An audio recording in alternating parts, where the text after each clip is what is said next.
ഇത് നമ്മൾ പഠിക്കുന്നത് +2 മാത്തമാറ്റിക്സിലെ ഡിറ്റർമിനൻ്റ് എന്ന് പറയുന്ന ചാപ്റ്ററിലെ മൈനേഴ്സ് ആൻഡ് കോഫാക്ടേഴ്സ് ആണ്.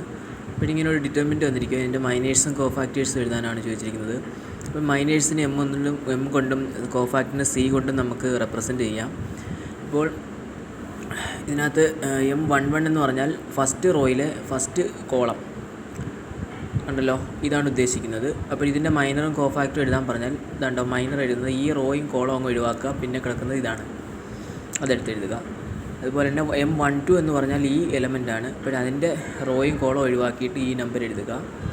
അതുപോലെ തന്നെ M21 എന്ന് പറഞ്ഞാൽ ഇതാണ്, അത് ഈ വരുന്ന റോയും കോളം ഒഴിവാക്കുക, പിന്നെ കിടക്കുന്ന 3 എടുത്ത് എഴുതുക. അതുപോലെ തന്നെ M22 എന്ന് പറഞ്ഞാൽ ഇതാണ്, ആ റോയും കോളം അങ്ങ് ഒഴിവാക്കുക, പിന്നെ കിടക്കുന്ന ആൻസർ എടുത്ത് എഴുതുക. കോഫാക്ടർ എഴുതാൻ ഒരു എളുപ്പവഴിയുണ്ട്. ഈ 1 1 അങ്ങ് ആഡ് ചെയ്യുക. ആഡ് ചെയ്യുമ്പോൾ 2 ആണല്ലോ, ഇരട്ട സംഖ്യ വരണം, ഈവൻ നമ്പറാണ്. ഈവൻ നമ്പർ വന്നാൽ 1 അങ്ങ് എഴുതുക. അത് കഴിഞ്ഞ ശേഷം ഈ 6 എടുത്ത് അങ്ങ് എഴുതുക, മൾട്ടിപ്ലൈ ചെയ്ത് എഴുതുക ഇതിനെ 6. ഇപ്പോൾ ഇവിടെ നോക്കുക, C12.